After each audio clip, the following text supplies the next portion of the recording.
debate. And so that is by definition a disingenuous debater. I will say one thing: the kid Dean. There's a big internet thing about him. They're trying to cancel him because he said the N-word when he was a kid. I actually want to come to his defense. I haven't said this publicly. Again, I thought he was actually a really sweet kid when I met him. I think it's totally wrong. I don't care if you said the N-word when you're 14, 15, 16 years old. It's called being a kid. You stupid, dumb stuff. And so a lot of people trying to cancel Dean. I think it's totally wrong. And like liberals trying to cancel him and conservatives. So I just want to put that in there. I think we have to be very principled about it. And like, he's getting all these people that are trying to disassociate. Very smart kid. I actually think Dean is more likely to one day become more conservative because he's intellectually honest. Again, the Parker thing was just so ridiculous at times. Again, just so understand, anyone that is not like a far left-wing zealot would text me about it and be like, this kid is like deranged. I mean, nah, he definitely had some type of, it felt like, and I'm not trying to say anything disrespectful, it seemed like he was on some type of drug that he was like speaking really quick. You know when you're nervous and you're trying to get your point across and so you're like, you have to say it all, and it was just so exhausting. Again, I understand. I want you to understand the context. 85 degrees, I have to defeat every one of them. So they're all fresh, okay?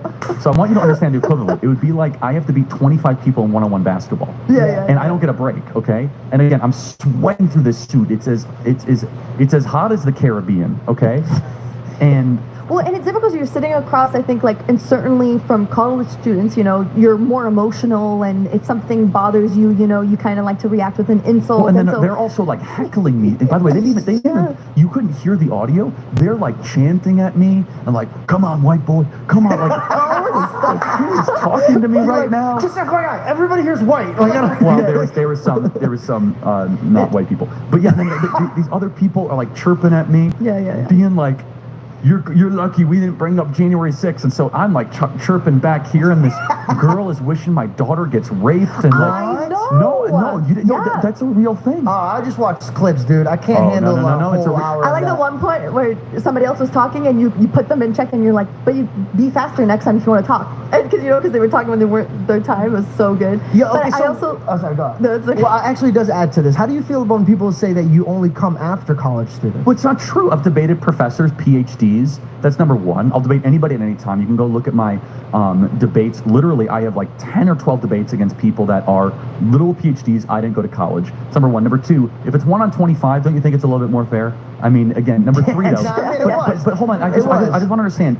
Implied, that's not your question. I understand. But I want to embedded in the question is this idea that like college kids don't vote or don't have rights. Aren't the most important people to talk to are the stakeholders of the next generation? Yeah. These are kids that could serve in our military. They can vote. Let's stop talking down to these kids and start talking to them and hearing them. And again, my college campus tours have evolved over the years. I'm not here to punk you or make you look bad. I'm literally trying to teach. And I think if I'm teaching, how is it any different than what a professor does on campus with these kids? And so it's like a silly thing. They'll say, oh, Charlie only debates college kids.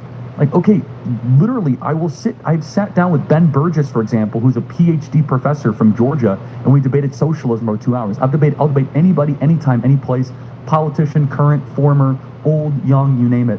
And it just so happens in that one, they were like, 1 against 25. I was like, okay, First of all, that's seriously sick that you could even have the confidence to do that. But through that whole situation between you and Parker, I know it's a little irritating, and I know we're all here laughing, but there's a lot of children that are on his side of the fence that watched the way he reacted and was like, this doesn't seem like he's very confident in what he's saying. He's being very, what is it, gaslighting? This is what these kids are saying? Like, they're he would answer his question and then be like, you didn't answer my question. Yeah, so as much as we could understand that that's foolish, but I think a lot of people did learn from it. I think it opened up a lot of people's eyes. Would you ever be open to sitting down with him again and speaking to him? Parker, I mean, that's maybe, I mean, he'd have to clean up his act. Dean, for sure, and I actually have a heart for Dean in a way, not in a romantic way, obviously, but like, I have a heart for that kid. Like, I actually think funny that you said that. Well, I mean, because society is so sick, funny. right? But no, I think he's on a journey of intellectual discovery, and I feel bad for him that he's getting rolled all over the internet because of something he said when he was 16. I think that's super unfair. Because think about it, like, this is something he said when he was 16 in private DMs. He goes viral on this video because of me and the other video, and next thing you know, his entire history gets like he didn't ask for that. So I think that's super unfair. But yeah, I mean, I'll talk to anybody. I will talk to anybody, any place, as long as they don't.